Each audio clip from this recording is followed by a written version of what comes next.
It's good to see all of you here and coming from so many different places. And I think this has been a very successful Congress because we've had very participative participants who've really shared their knowledge as well as the speakers. So maybe if I can move to the next slide while we're waiting for people to still log in. I'd just again like to say our sincere thanks to our Congress sponsors. We can never mention them enough. They have supported us for this Congress and they will be supporting us also, the majority of them for the next Congress. And of course, we're always looking for new sponsors. So if any of you are interested in finding out more about this, definitely get in contact with the president of CETA, Sabine Verlocker, who's also online today, and ask. We have all sorts of different sponsorship packages. Right.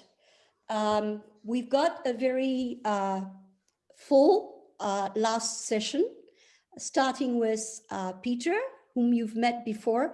And Peter will mention a few things as he introduces himself to those that did not participate in his previous session. So I'm not going to take a lot of time just to say, Peter will speak first, and then we have another Peter, but a different version. Peta is going to speak after Peter. So we have two Peters today. And Peta will be showing us some very exciting stuff. And then we're going to move on to interactive parts of this session and the final celebration and conclusions with our board representative, president, and vice president. So over to you, Peter. Looking forward to a great session. And please all make sure you have your post-it and your pen handy as this session unfolds. Thank you. Good evening, everyone from Melbourne, Australia, 16,360 kilometers away from Switzerland. In the scheme of the internet and our universe, it's a blip. On behalf of all the delegates and presenters, I'd like to express my wholehearted thanks to the many who have seen to the success of this Congress. I can only imagine how many hours, days, and months of planning has gone into this conference. A special thanks to the Working Committee, and in particular to Jolene Farrar and Anne-Claude Lamberlet. Thanks for your tireless efforts and your meticulous attention to detail.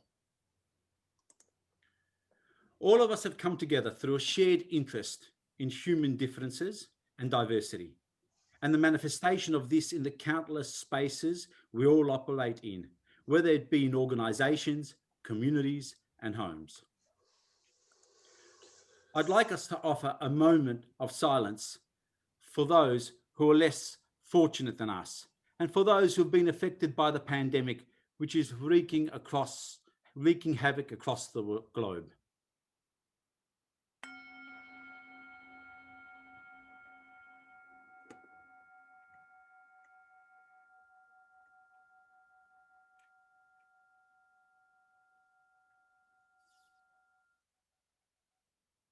It is customary in Melbourne, before any official proceedings, to always pay homage to the respective custodians of the land.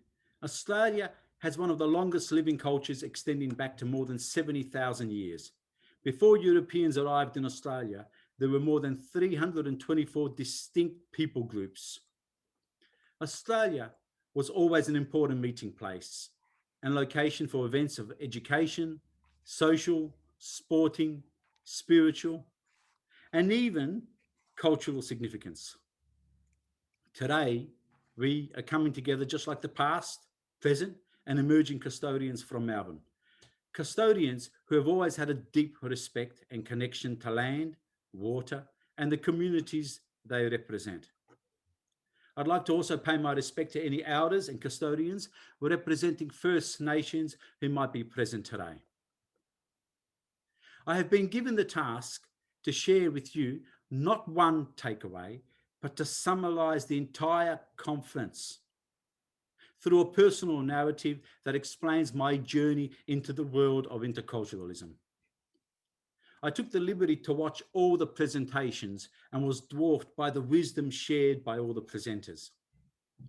I came up with over 35 pages of notes, summing up every presentation.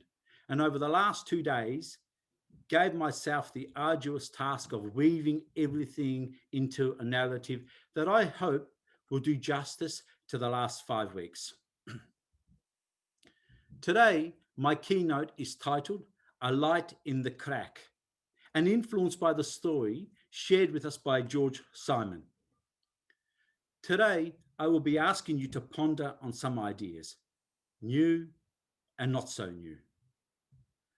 I am presenting before you not as a son of Greek rural migrants who travelled to Australia for a better life in the 1950s, but rather as a human being who stands in the shadow of a Greek philosopher who lived 2,400 years ago in a city on the Black Sea coast of modern-day Turkey known as Sinope. Diogenes, as they know him in Greek, Diogenes.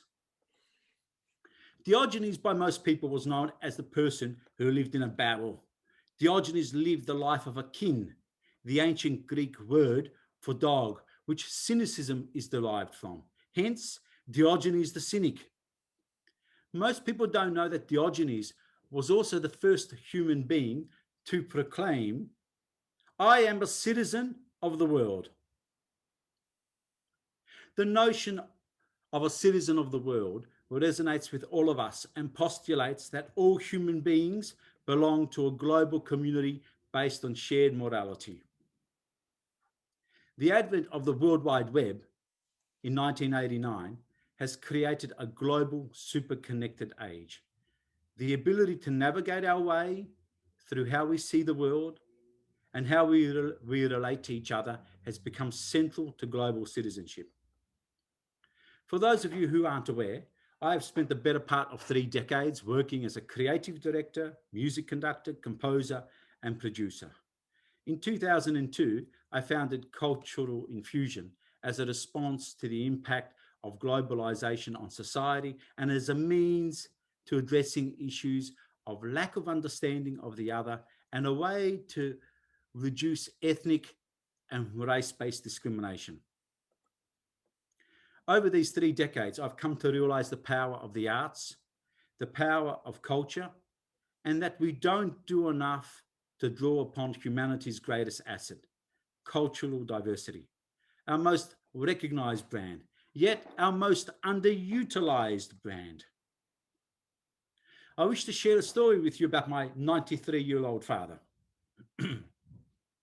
A few years ago, he asked me in Greek, "Παιδί μου, my son, I have never quite understood.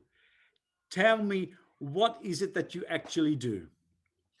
One day you are conducting, the next you're writing music, the next you're directing and producing international events for clients such as the Parliament of World Religions, the Australian government, the United Nations, and then I hear you're developing a winning slogan for a UN campaign. Then there's the thousands of education programs you're delivering. And now I hear something about some type of digital products and a big data initiative you're working on, which focuses on measuring diversity. Tell me, what is this job? I don't understand. That was the light bulb moment for me. I realized everything I did was not because of the actions I was involved with, but what drove me, the purpose behind what I did, the why. Everything I was involved with always used arts and culture as a meaningful driver to building intercultural understanding as a core value and key competency of global citizenship. Here is another anecdote which I believe in many ways sums up the Seattle Congress. There was a chicken walking down a 6-lane highway. As it was walking down, it noticed something. It looked to the other side and it screamed out, "How do I get to the other side?" It saw another chicken on the other side. "How do I get to the other side?" The other chicken replied, "You are on the other side." What this anecdote illustrates is not only our curiosity for the other, but that we assume that everyone sits on the other side. The anecdote also illustrates ethnocentric judgments. This is how we use our own culture as a reference point in assessing other cultures, rather than trying to see the other culture from another viewpoint. Over the last few weeks, Helen Spencer in her talks emphasized, if you ignore your staff and ignore your people, sooner or later, you will lose out. Whatever business you are in, you are only as good as the people you understand. Space and time have become super compressed in the last 2 decades of our globalized age. A new form of intercultural communication is required, which synthesizes these incommensurable cultural differences. Pia Stauder emphasized the importance of adopting different perspectives. Through the stamp of the Matterhorn Swiss mountain, which can be seen as the African continent, she reminded us that we need to keep our eyes and ears open with individuals coming from all over the world.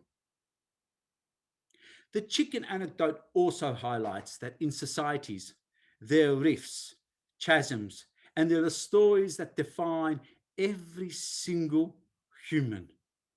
Almost 8 billion stories. There are stories within stories. More Than One Story is a card game inspired by Chichinanda, who told a Swedish TV audience that we need to tell more than one story. It's this story that influenced colleague and friend Seth Selleck to come up with the innovative and globally recognized game More Than One Story, which he has shared with us. More Than One Story has been played by over 1.2 million people and has gone on to be recognized as a winner of the United Nations Intercultural Innovation Award. In the Seattle 2020 Congress, we heard stories from the times of when rocks were first utilized as tools by humanity to stories of children who recently crossed dangerous seas and today long for a sense of belonging, a home. Michael Amanata slide, thank you. In her impassioned opening, Amanata stated the need to treat all stories as being valid. How do we deal with the tension between the dominant and the other? Amanata says, diversity is not just about stories and their differences, but also the difference in their inherent quality. Collectively, we have a wealth of stories that we can share with each other. How do we treat each of these stories as equal? And how do we deal with the tension at the point of convergence? I'm forever pondering over this point of convergence. Often the unintended consequence of confluence is ethnic and race-based discrimination. People say that we need to step up. I say it's going to require a monumental, almost evolutionary shift in thinking before we can eliminate ethnic and race-based discrimination. All societies resonate with a dimension of history and cultures that allow privileges associated with a hegemony often not afforded to others. Institutions and structures cannot be dismantled overnight. The future of inclusion is going to require global efforts to revision our societies so they can become nimble and adapt to the ever-changing world we are finding ourselves in. Every one of us here has a role to play. I come back to the point of confluence, which has been a theme running through this conference, and how nexus points can not only be turbulent, however, also a moment of great creativity. Again and again throughout the conference, presenters stated that there are endless benefits in embracing the other. Go to the next slide.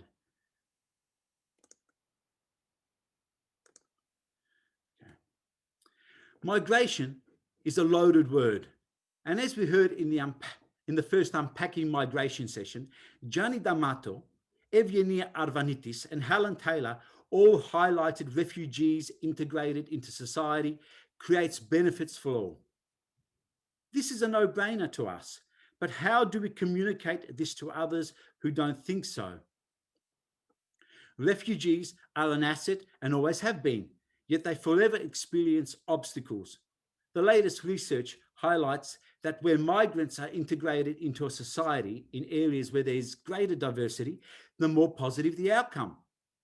Areas with the lowest diversity had the highest negativity towards refugees. In other words, the more pluralistic we make our societies, the more accepting we become of migration and refugees. Migrants experience obstacles in new homelands. And this is not new. I imagine it has been happening ever since the dawn of time. In the 50s, when my father arrived in Australia, he had a moustache. Let me add, not quite like mine. At the movies, people would meow, meow. Others would give him strange looks, and others would make fun of him. One day when he was walking home from the market with a box of grapes, he was accosted by 3 men who for no reason surrounded him, poked at him, made fun of him, pulled on his moustache and beat him. I asked my father, why did you not react? Well, firstly, there were 3 of them. What chance did I have? Did you feel angry afterwards, Dad? No, I felt pity for them. As humans, we need to express compassion and forgiveness, and where possible, engage in meaningful conversation. This is the theme that has come up in the Congress, and one I entirely agree with: compassion. In the 3rd session of Unpacking Migration, key areas highlighted that what we can do for migrants and refugees, what we can do for migrants and how we can assist them to feel more included in societies. Things such as offering internships, networking opportunities, and making them conscious that language is important but not integral to survive. English was described as being a symbolic asset in many settings. Helen Spencer emphasized the importance of not blaming the individual and assessing the intercultural competence of individual employees. English was a symbolic asset for my mother. When she was 17, she arrived in Australia. Within 2 weeks, she secured employment on a production line. Her friend who got her a job said to her, if anyone asks you how old you are, make sure you say 18. My mother and her friend even role played the question and answer. Anyway, the supervisor came up to her and asked her, how old are you? 18, she replied. Every day? He asked her, and sometimes even twice a day he would come up to her. How old are you? 18. 2.5 years later, he was still asking my mother the same question. How old are you? My mother, as usual, would reply with a big smile. 18. The reality was the supervisor was not asking my mother, how old are you? But how are you? Now, to someone who doesn't speak a word of English, you can imagine how similar sounding how are you and how old are you actually are. How are you? How old are you? I wonder just how many chuckles the supervisor had every time he went back to the office. Perhaps my mother has been mythologized over dinner settings. Now, I had this woman who worked for me for almost 3 years, and every time I saw her, I asked her, how are you? She would reply with the number 18. Even today, my mother barely speaks a few words of English. Yes, English is a symbolic asset for her too. Evgenia Arvanitis and Helen Spencer both highlighted the strong narrative of home and one that should not be imposed on refugees and migrants. I draw your attention to the three pointed images from Evgenia's presentation, depicting the tragic journey of a child refugee who all they hope for is a sense of belonging, a home.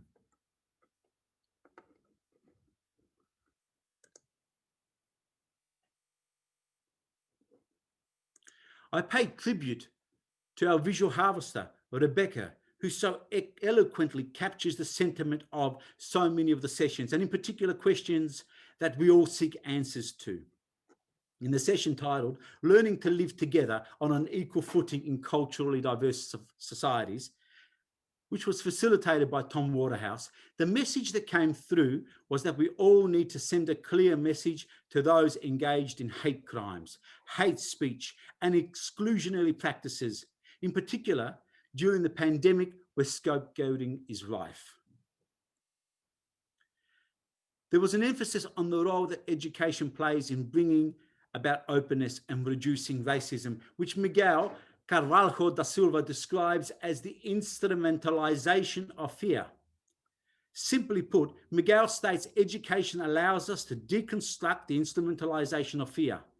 Aladdin Tohami emphasizes we need to explore the common ground that binds us and that we need cultures of peace, the economy of peace, infrastructure of peace, and to extend this to every aspect of society. I will come to the notion of peace later in my discussion. In this session, we also heard the argument of equality versus equity and how we could look towards societies such as Canada through their policy of reasonable accommodation of cultural practices. How do we strive to develop the spirit of openness, and how do we better understand the root cause to the resistance to change in our society? Resistance which hinders the process towards building resilient communities in time of economic austerity. Tohami's comment that every civilization has always existed because of the other resonated with me and leads me to the next slide. In 2016, I was appointed the chair of the Lahore International Conference on Culture in Pakistan. Pakistan, along with Afghanistan, are often considered and described as the cradle of civilizations. I like to refer to them as the cradle of worldviews. In 326 before the Common Era, Alexander laid the foundations to the Silk Road. He expanded his empire all the way throughout Central and North of South Asia. When Alexander and his armies arrived in South Asia, the majority of them were polytheists. Generations later, many Greeks who remained there converted to Buddhism. They became the upholders and protectorates of Buddhism. There was a fierce Greco-Bactrian king in the 2nd century before the Common Era who conquered more cities than Alexander. His name was Menandros, or as others referred to him, Menander or Melinda. Menandros heard stories about a Buddhist sage called Nagasena. Nagasena had an answer to the deepest of philosophical questions in the universe. Menandros became fearful of Nagasena. Eventually, Menandros plucked up enough courage to meet Nagasena. With his gold chariot and 500 horsemen, he arrives at this quaint temple where Nagasena was quietly sitting. What unfolded was a conversation which today has been immortalized and known as the Questions of King Menandros. Today, this book has become the most important book after the Tripitaka in Theravada Buddhism. Menandros, after his profound experience with Nagasena, gave up his empire to his wife Agathoclea and decided to dedicate the rest of his life to Buddhism. What emerged was the Greco-Buddhist period and an empire full of interreligious and intercultural settings. The image on the top left depicts Buddha in a chiton and Hercules overlooking Buddha, who in South Asia is referred to as Vajrapani. the protectorate of Buddhism. The first personifications of the concept of Buddha, which means enlightened, was of Greco-Buddhist kings. The image of the right was taken of me at one of the great museums of the world, the Lahore Museum.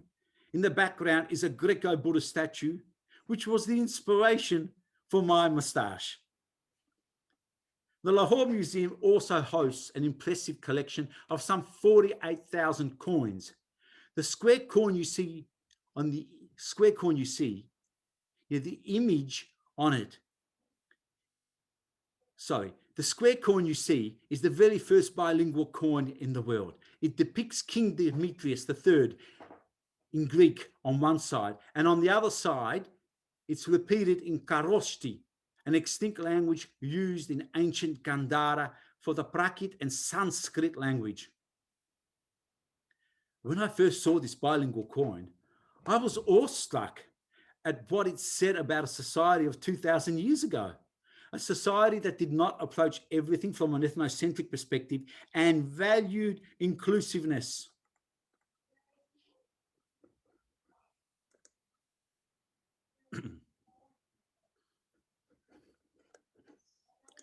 And here are two images of my visit to Taxila, located at the crucial junction between South and Central Asia.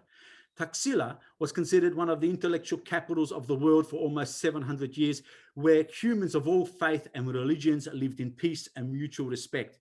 It was known for having one of the first universities in the world, dating back to the 5th century before the Common Era.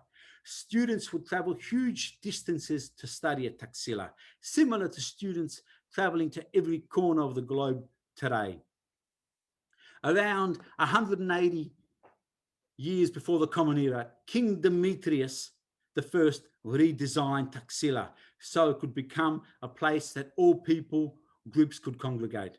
What you see before you on the left is the remains of a Buddhist temple. The temples carved on the bottom represent the Greek, Indo-Greek, and Parthian temples. Did this mean all Greeks and Indians and Persians attended this place of worship simultaneously? Yes, according to the tour guide. Jains, Christians, Zoroastrians, Buddhists, Hindus, polytheists, and animists coexisted peacefully here. This was a peaceful, interreligious, and multicultural society until the White Huns came along and wiped Taxila away during the 5th century.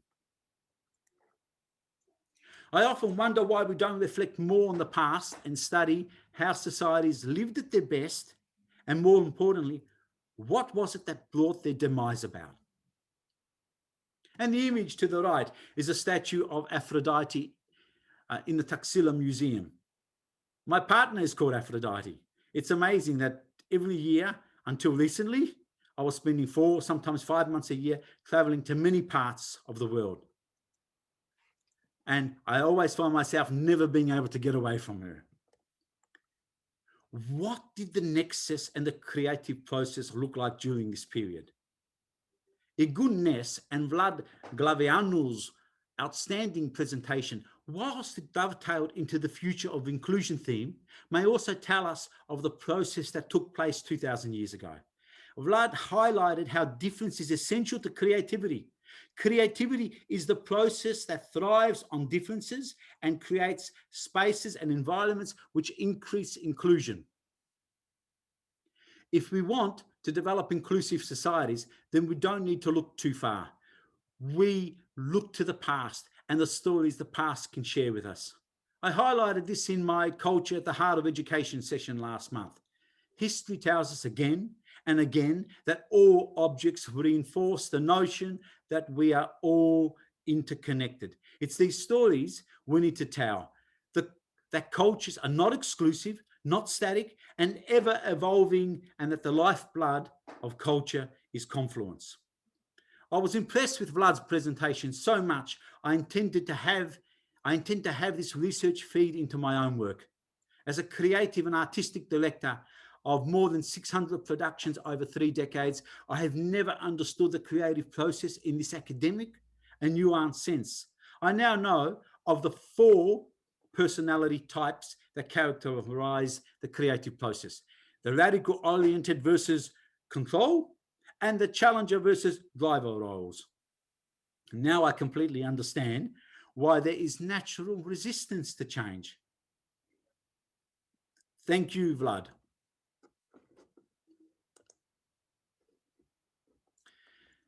In just under 3 hours at the World Cafe, a 12-page document flowed with ideas of how we might be able to build a culture of peace for inclusive and Pacific societies. The sessions were facilitated by Vincent Merck, Yassin Nasser, Gunhild Hernig, who inspired us to collaborate and discuss ideas to meet the Sustainable Development Goal number 16, promote just, peaceful and inclusive societies for sustainable development, provide access to justice for all, and build effective, accountable and inclusive institutions at all levels.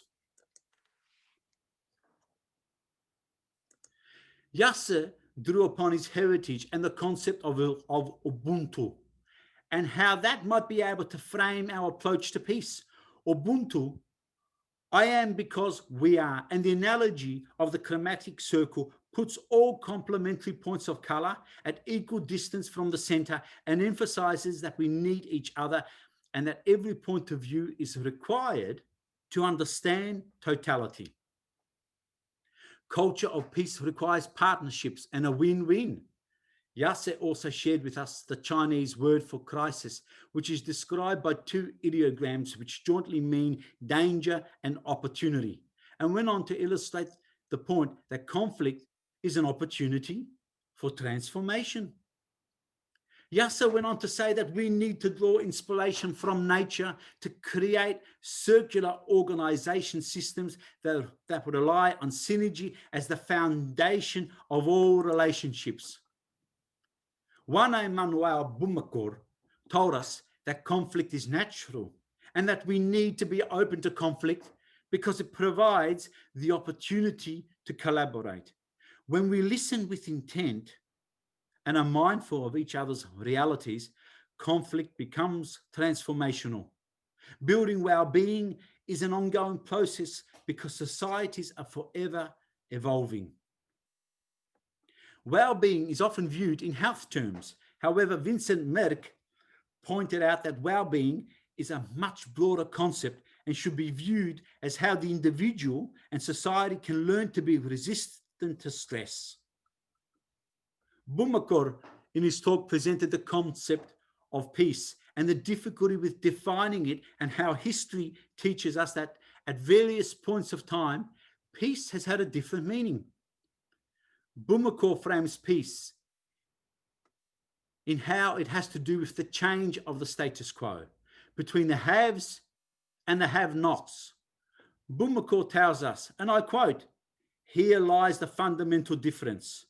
The change of the status quo will be advantageous to one and not the other, because one side sees change as an opportunity and the other side sees it as a threat." I'd like to share another story of the concept of peace and how looking towards the past might provide further insights in how we approach our work.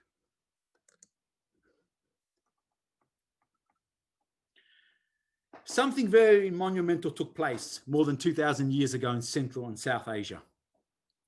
The notion of peace shifted from one of measurement to a more abstract concept. Ancient Greeks went to measuring everything, pi, phi, theta, and so on. Everything was down to the infinite number, and what couldn't be measured was considered part of the metaphysics. The notion of peace in Greek antiquity, prior to 300 years before the Common Era, in my opinion, underwent a major transformation. It went from a more tangible concept of measurement to becoming more abstract. The Greeks in Central and South Asia were introduced to the Hindu Shanti and the Buddhist notions of peace, state of mind. During this period, there was a massive convergence of Hellenic, Buddhist, and Hindu thought. Philosophers were brought over from Europe, from South and Central Asia, and in many ways, the groundwork was now being laid for Christianity. So there are several points I'm trying to highlight here. In the work we're all involved in, we need to think of the following. The meanings that cultures ascribe to language strongly depends on the linguistic, social, historic, and cultural context. The meaning of words are forever changing and have different meanings depending on their context. And let's not ignore history. The future also lies in the past.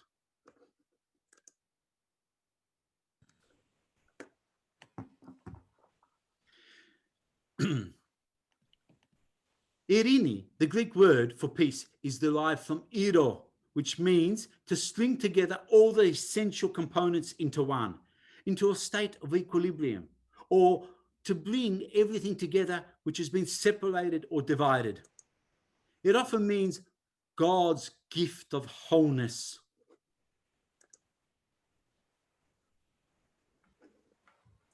The word wreath in ancient Greek is iresioni, also a derivative from the Greek word iro and sio, which in the dative case literally translates for God.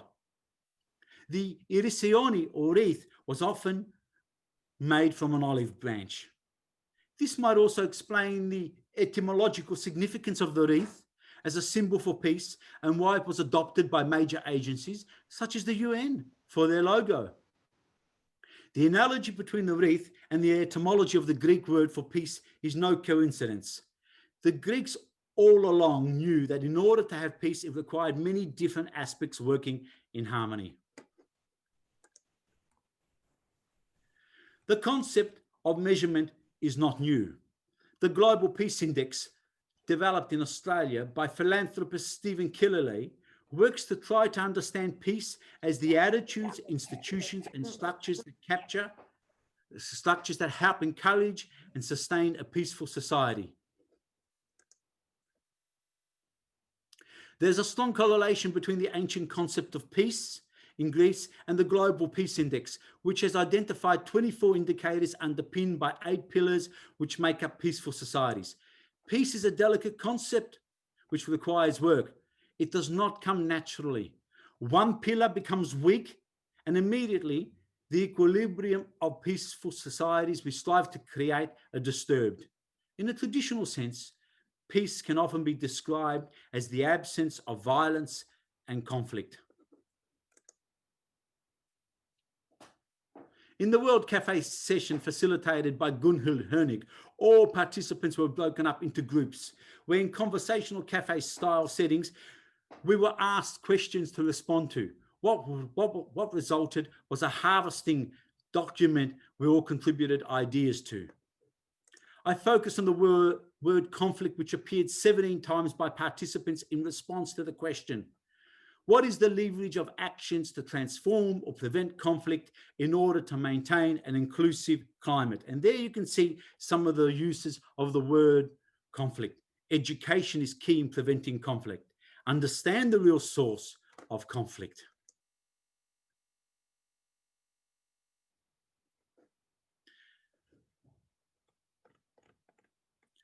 One of the ways to look at how important things are is to look for the volume of appearances on the World Wide Web for key terms. I typed in some key search terms, and this is what I noticed around different types of words connected with culture.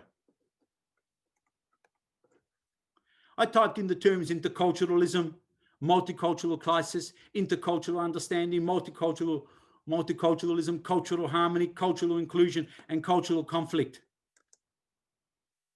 The volume of pages connected with cultural conflict was exponentially greater than interculturalism, the space we all work in. What does this tell us? We need more pages on interculturalism. That's the first thing it tells me.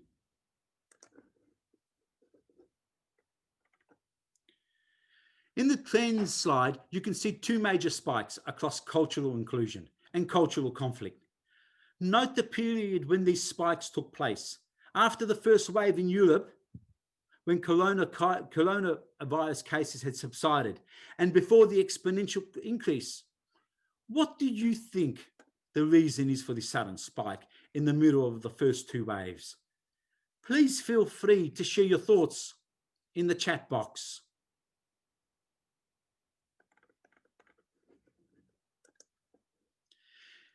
In 2019, the cost of violence equated to more than 10.6% of the world's GDP, a mind-blowing and staggering figure. In dollar terms, this equates to $1,909 per person. And that's according to the Global Peace Index. I mean, look at that number. It's a frightfully large number. And according to UNESCO, 75% of all conflict that we have in the world has a cultural dimension. It just makes logical sense for me that we need to be investing more in this area. Bridging the gap between cultures is urgent and necessary for peace, stability, and development. In this Venn diagram, I'm illustrating how in public planning, culture should be given equal footing. Sorry, I'm just trying to go to the next slide. Here we are. In this Venn diagram, I'm illustrating how in public planning, culture should be given equal footing to economic, environmental, and social planning. A colleague of mine, John Hawkes, highlights in his book, The Fourth Pillar of Sustainability, that culture is overarching and underpinning. 20 years on from John Hawkes' book, my country, Australia, is yet to have a Ministry for Culture. Every society has a culture, a way of thinking, a way of behaving, social norms. All these guide society. If you want to have social change, then you need to change culture. In other words, social change is embedded in cultural change. Throughout the conference, there was no shortage of ideas and existing practice and examples of what we can all do. In Unpacking Migration Part 2, we heard of various non-government organisations and their efforts to go beyond integrating to including migrants into society. In other words, accepting them for who they are. This reminded me of my work in the mid-90s when I was the artistic director of the Orana Chamber Orchestra, which was dedicated to supporting and staging concerts with orchestral musicians from the Soviet Union. The orchestra's objectives included featuring outstanding musicians who then went on to work with our major orchestras. However, its deeper role was described in the Theatre Congress to counter the xenophobic and anti-immigration discourse around migrants who were coming to Australia from the Soviet Union.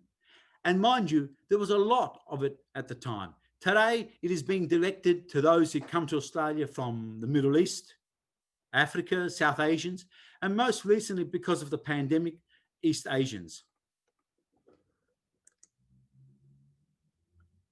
In the image before you by Monica Ernst as a Congress delegate, Monica perfectly captures the theme of the conference, the future of inclusion, because it calls upon us to act, and that the road to understanding and peace requires effort from all of us.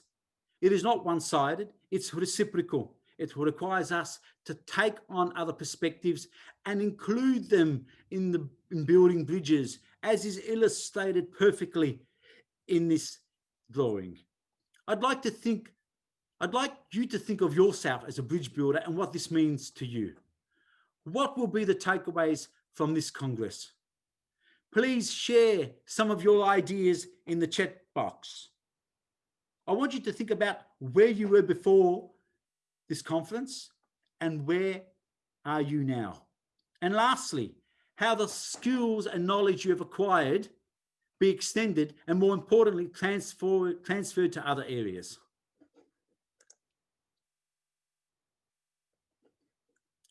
In the beginning of 2006, I came up with the theme of the Big Bang, creation stories of the world for the 2007 Australia Day concert. In October of that year, John Mutter and George Smoot were awarded the Nobel Prize for pinpointing exactly when the Big Bang took place 13.7 billion years ago. This was later revised to 13.9 billion years. Stephen Hawking described it as the greatest discovery of all time. But around the same time, there was another discovery.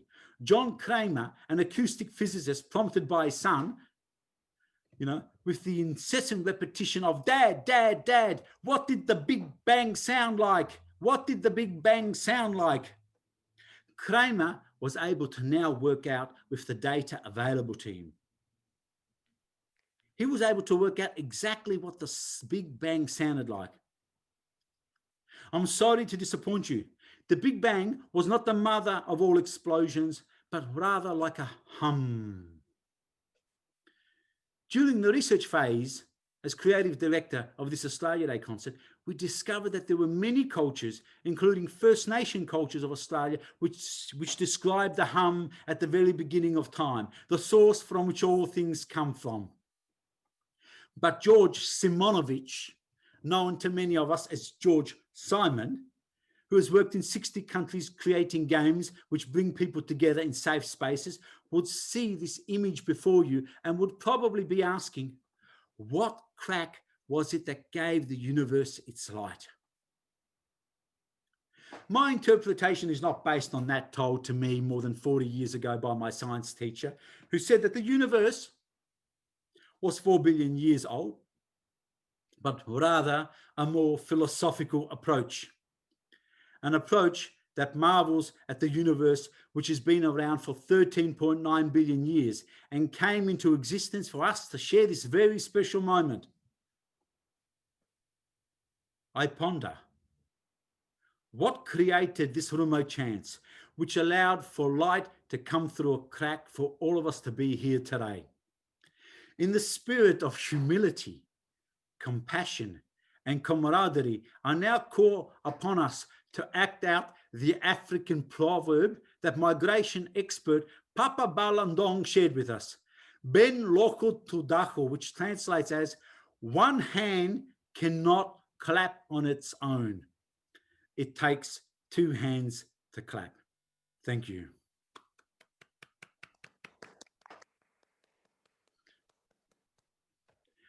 I'm now going to move to introduce you to a very special guest who's joining us today. But before I do so, I'm going to talk about the arts. Thank you, Michael. Just no slide, if that's okay. Thanks. The arts embody ideas, tell stories, and pay testament to our collective cultural heritage. The arts are predominantly considered a safe haven for pushing us to explore ideas which might not be possible in other settings. However, artistic ideas in some settings have been often contested and controversial. When I was studying conducting in Eastern Europe in the early 90s, I heard stories where conductors who conducted with too much passion were sent to concentration camps. Stories where performances of Tchaikovsky's Pathetique Symphony would reverse the order of the two final movements, so that the lugubrious final movement did not leave the audience in a state of despair, which then turned into full-scale riots on the streets. Today, works of art such as Piss Christ, which depicts a small plastic crucifix submerged in the art tissue line, and animations by Charlie Hebdo receive massive opposition by segments of our community, often resulting in barbaric responses. Throughout the conference, we heard songs, a dance video circulated depicting the plights of refugees, as well as spoken word and proverbs from across the globe. Our next guest, Petar Mitrovic, is an internationally acclaimed photographer who lives in Switzerland, a country he describes as small, where everyone aspires to speak at least 4 languages, and where 1 in 4 people were born outside of Switzerland. Petar describes himself as a human from a country which does not exist anymore. When I asked Petar where his heritage was from, he responded, made in Yugoslavia and raised worldwide. As a child, Petar was exposed to a war that ravaged his birthplace. This experience, combined with his experience of travel, has given him the desire to share with the world the beauty of humankind. Petar has an infectious optimism and passion for life. His desire is to share with humanity the message of unity through two simple yet powerful ideas, image and word. Please join me in welcoming Petar to present one word. So, hello, everybody. First of all, my English is not something I have 100%, so French is better for me. So if you don't understand me, just ask me. So as Peter told you, I'm from Yugoslavia, and I see in my original country what mankind can do to other one just because we are different, and how can this difference destroy us and destroy a country and destroy also an identity. So I decided to share a message through the world with two weapons. We have image and the words. With those two weapons, you can destroy someone or you can build bridges. I decided to build bridges and ask people if they have a choice to shoot a word to the world, which word they're gonna choose. So with this project I called One Word, I was traveling around the world, and I already was in Palestine, Israel, and North Korea, which are really a country which is not easy to talk about peace and understanding each other and common living and etc. The project needs, as I like to tell, a face, a word, and a message. And the difference we have inside our face to spread the message of with what I called a difference. Every year, United States have made an international day for the elimination of racial discrimination. This day is on 21st of March. And this year here in Switzerland, we made a big campaign in 4 big cities in Switzerland with One Word project. So people, they choose a word, I take a picture of them, and those picture was outside the streets. On every picture, the visitor can find a QR code. If you scan the QR code, you have the guy on the picture coming to you and telling his message. Here you can, Michael will show you 4 of those videos to see how it looks like.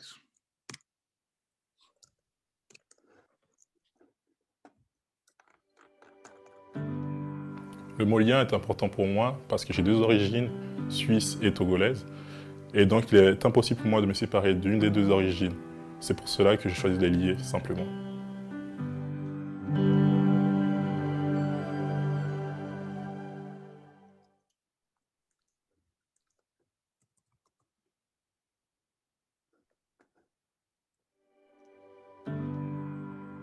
J'ai choisi le mot curiosité parce que c'est ce qui me caractérise le plus. Et je trouve qu'en étant curieux, on va plus facilement à la rencontre des autres.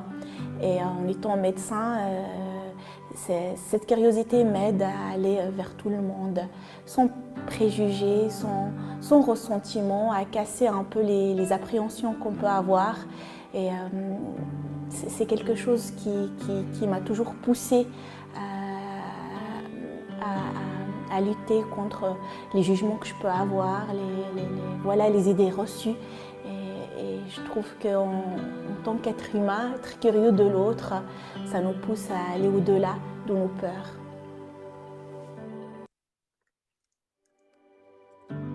Ce mot, j'ai choisi parce que quelques personnes, ils ont dit le noir, mais le noir aussi, moi par exemple, c'est papa.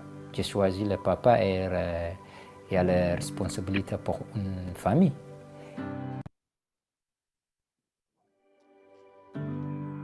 Le mot passer parce qu'en fait, je ne fais que passer sur cette terre.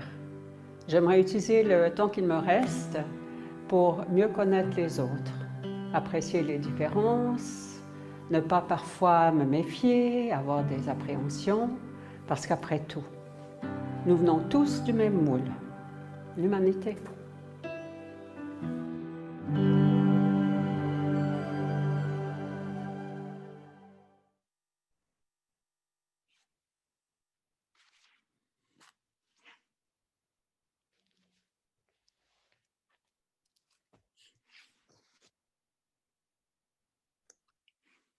So through these projects, I decided to show it on the streets, because on the streets you have visibility to everyone. You can share with a lot of people the same message, and it can also bring people together. Those 3 points are really important, because the main goal of the project is to visit about 90 countries and talk with 10 different indigenous people to show all those people all together in the same book. And maybe the documentary will be also made, depends of the financial sources I can find. The point of the project is also, it's particularly to tell people that our difference, we are all different. There is no question about this, but all our difference can make us bigger, stronger, and richer. And it's up to us to take a look on the other one, on the side you want to take a look and say, okay, he is maybe different from me, but what benefit can I take from him as a different people? How can we share some idea together to be bigger and live in peace? So this is the point of the projects. We have a small team. There is me, my Eli Amuklu, which is one of my friends, and Fatima, who's my wife. We're doing that together, and I'm working on that project since now 10 years. The point is now to move. My next countries will be Syria, which is not easy, and I also work on the idea for the United States, who was points of this year, but with COVID is not possible. So if you want to stay in touch with the projects, I think you have links here on this slide. You can, if you want to take part of the project, there is also a possibility I can go to your country where you live, make some project, because the project is built for each country on the size, and it's also applied to the country. Each country will make an exhibition on the special way, in different way, etc. So that's for my speech about one word. Okay, thanks, Michael. Okay, everyone. Michael, if you can just have the camera on me, thank you very much. We're now going to invite, can everyone hear me? Yeah. Yes. Oh, okay. Okay. We're now going to invite, thank you very much, Peter, for that. We're now going to invite everyone to participate in an activity. You will require a sticky note and a thick marker to write one word in a language of your choice. One word which is important to you. Please also take the time to write in the chat box why you're going to choose that one word. You will then hold up the sticky note with one word like this, so we can all see it. Initially, we were going to put it on our forehead, but it's not going to work. And you're going to sort of point it towards the camera, okay? And you're going to, if your word is, let's say it's home, then I will have the Tibetan bowl, and that will be the note that you chant home to. So, home, home, home. In my case, I have the word Irini in the dative case, which means peace to you in Koine Greek. Okay, so, and whilst you're doing that and you're chanting, I will do a Byzantine chant, an inspired chant, inspired by Byzantine melodies on the top. So can I just see everyone starting to put their note and facing it to the camera, and also writing in the chat box why you're choosing that note. It's going to be very important, because Peter is going to be taking lots of photos so he can document this. And that's my, okay. And now can I just hear everyone just sing that note?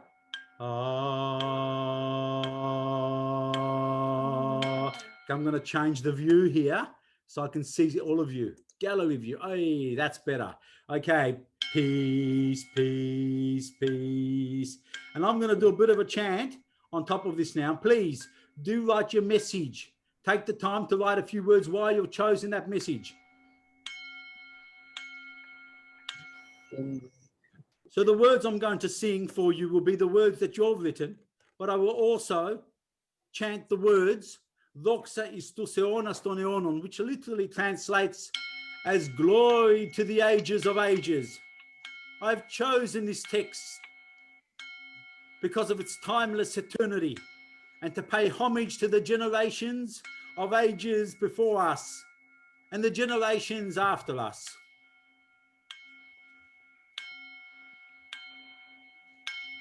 Now, some of the sticky notes I can't read because I think there's something in Sanskrit or Hindi.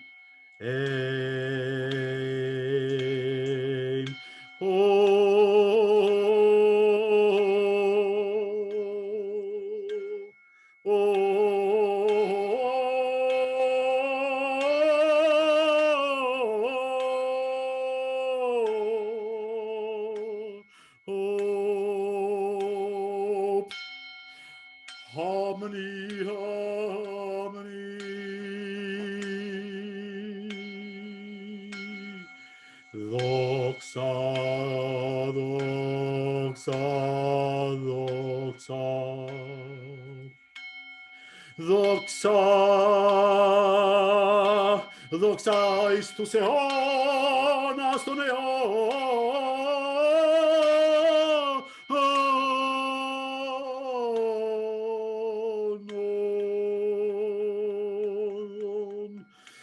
Respect, harmony, inclusion,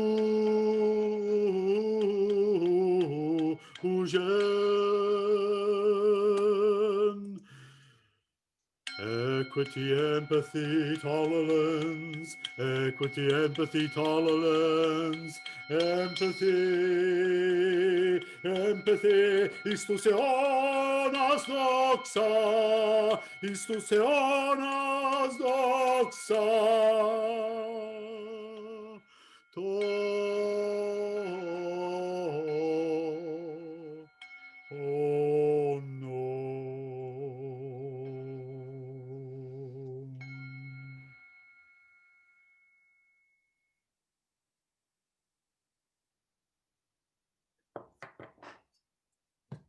Thank you, Peter. Thank you to every single one of you. Sure, thank you, everyone.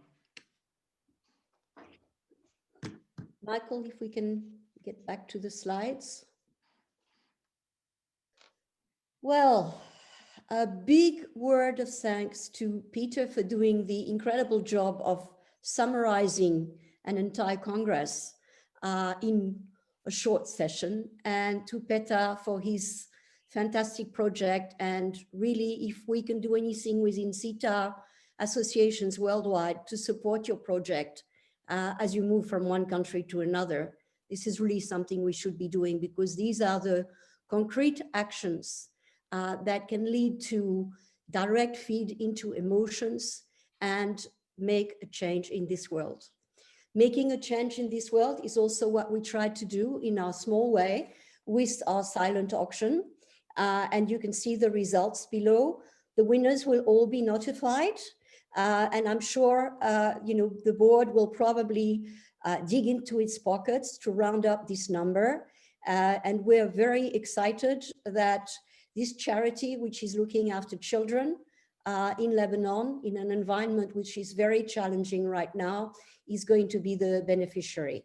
So if any of you have any last thoughts and you haven't bid on something where there have been no bids and you want to donate, please join me. I'm now handing over to Sabine Berlocker, our president, for the next 3 announcements. Sabine, over to you. Thank you, Anne-Claude. So first, Peter, if you allow me, well, thank you to Peter and to Peter. Sorry if I'm pronouncing it wrongly.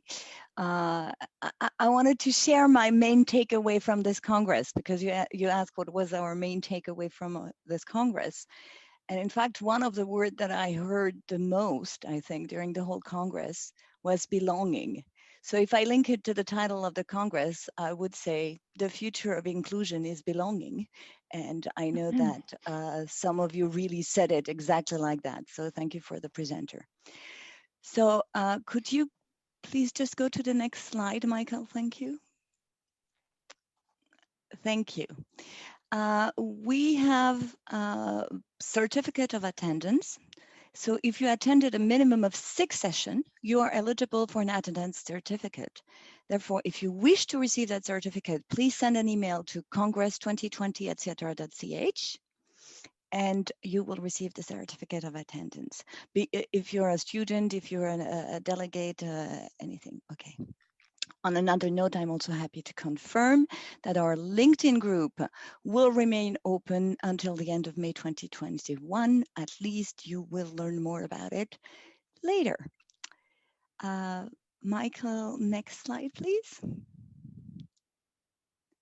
Okay, another thing we are happy to inform you about is that as a result of some of the work that has been done together during that Congress, we will hold a special webinar on Wednesday, May 19th, 2021 from 6 to 8 p.m. Central European Time, jointly with ISA in order to celebrate the UN International Day of Living Together in Peace. Sorry, I need to read it. UN International Day of Living Together in Peace. Thank you very much. All Congress participants and of course all of CETAR Switzerland member are invited to join for free. Now the final slide for me, sorry, just for me. Michael, thank you. Finally, I am delighted to inform you that we have been able to fix a date for our next Congress, which will take place in the beautiful setting of Yverdon-les-Bains. May the force be with us, okay? From the 13th to the 15th of May 2022. So please save the date. Before I leave the mic to Pia Stalder, who is representing our venue sponsor for this future event, I would also like to give a personal special thanks to everyone that made this Congress absolutely extraordinary. And people that know me personally, they know that I'm not easy to satisfy, okay? If I don't say things when I don't think them. So first, really absolute great thanks to the Congress lead team, to Anne-Claude and to Ghislaine, who I don't know how many hours they worked on it, but it was more than 100% job for months and months. So really, really, my biggest thanks for that. Michael, thanks for making this event technically perfect. I mean, it's the first time I've been to a Congress where we didn't have huge, massive technical problem, people coming in and out, etc. So it was really, really impressive. So thanks, Minnie. To all the presenter and panelists for everything they brought to this Congress, all the new ideas, and the years of reading I have in front of me because of all the books I'm going to have to buy because of everything that you mentioned and suggested. Of course, to the sponsor, without whom this wouldn't have been possible. And last but not least, thanks to all of you, the delegates, all of the students that made this Congress so interactive and so stimulating. It was really because we had so many people and so many different people that it became something extraordinary. So thank you, everyone. This has been a unique experience, and I really hope it was for you all also a unique experience. So now, mic for Pia, and please tell us a little bit more about Yverdon and our Congress venue. Thank you, Pia. Yes, thank you very much, Sabine. It's really a pleasure to host that Congress in 2022 in Yverdon-les-Bains at the School of Engineering and Management. We will just share the link to a short video in the conversation channel, so you can have a look at that video, and maybe this short video will make you want to come to Yverdon too. So for me, it is really a pleasure to host this Congress together with CETAR. At my school, the intercultural communication competence development is really a key issue. And therefore also it is a great pleasure to invite you to this venue. So I hope to be able to see many of you in some months and to meet you in Yverdon-les-Bains. So thank you very much also for this wonderful Congress. It was very inspiring. Personally, I have learned a lot, also my students, and I very much look forward to the next edition, and I hope it will be live. So thank you very much to all.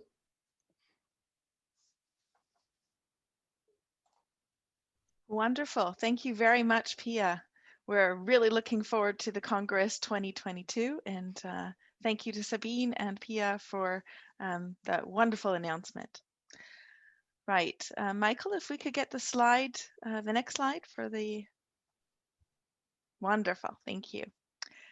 Our heartfelt thanks to our Congress 2020 sponsors, HEIG, the School of Management and Engineering Vaud, University of Applied Sciences of Western Switzerland. Thank you very much. The Lucerne University of Applied Sciences and Arts, School of Business, Institute of Business and Regional Economics. Thank you so much. Diversify, the game of cultural competence. Thank you. EURA, the European Relocation Association. Thank you. Webster University, Geneva. Thank you. And we have some great news. Most of these 2020 sponsors have already confirmed that they're with us for 2022. Of course, we're always looking for new sponsors, as you can imagine. Please do reach out to us at the CTAR Switzerland website, in the LinkedIn group. We'd be thrilled to hear from you. I have a few thank yous that I'd like to add on here. First of all, a big thank you to all the speakers, panelists, and all of you delegates. Together, we've made this an incredible Congress. And for me, it's been a wonderfully enriching experience. I've learned also really a lot. Michael Vermaak from Missing Link, I'd specifically like to thank you as our Congress tech expert. You took away the stress of everything technical so that our speakers could really shine and show their expertise. And I know that it was a huge relief for Enclad and myself and the whole board that everything went so perfectly. And I agree with Sabine when she said that this was really one of the first congresses that technically everything worked like clockwork, and it really did. My hat off to you and your team. Thank you. Peter and Petar, today, thank you so much for the enriching session. I was so impressed how everything from the Congress was embodied today in the closing keynote, and love the sticky note paper at the end there. Thank you. Fabulous idea. Beautiful artwork. And now to Enclad Lambely. It has been a true honor to work with you on this Congress, and I'm looking forward to future projects. You have put in so many hours, so much love, and such an incredible level of dedication to making this Congress a success. And you've done it on top of everything else you've been dealing with. I thank you from the bottom of my heart. On behalf of the CTAR Switzerland board and all of the delegates, thank you, Enclad, for everything you've done together with all of the speakers, all of the panelists, and the delegates for making this Congress such a success. And we're really looking forward to Yverdon in 2022 and definitely seeing everybody before as well. Thank you, everyone. Thank you, everyone. I've been absolutely delighted to be involved with this Congress. First of all, because it's the theme is so important. I mean, when we pick a theme, it's usually a couple of years before, so it's always difficult. And I know when I was coming up with some of the themes of the sessions, it looked a little bit like it was a peace and love project. But I think in view of the situation with COVID and with what's going on around our world, We couldn't have had a better theme. I look forward to, again, a great event in 2022.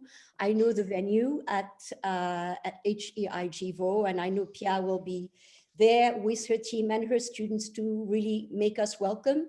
If I can have just one wish to add to everything that has been said, I would really love us to find a sponsor that can support live streaming, because I think what made this Congress really special is the fact that we have been able to have students from all around the world, future leaders, join us, participate, share what their anxieties are, share what their interests are, and what their dreams are. And I think this makes us grow as an organization as well. It's not just to discuss amongst experts, but to actually invite the world to join us. This is what CETA should be about. So again, it's been great to be in touch. Please make sure you try and participate in the May event that Sabine will run together with ISA.org. I know this will be a great opportunity. Please stay connected to our LinkedIn page for CETA Switzerland and our Facebook page, because you'll find other opportunities, other information, and you'll hear about some of the other projects that we're going to be working on, including a special project on education and the futures of education with UNESCO. So let's keep the connection live, and let's make sure those connections that got stretched over a month, which is a bit unusual because usually a Congress, it's 2 days and you're in and out. You may not make as many connections as we have made this time. Let's make those connections work for each of us in terms of nourishing each other and supporting each other. Thank you very much, everyone. Bye.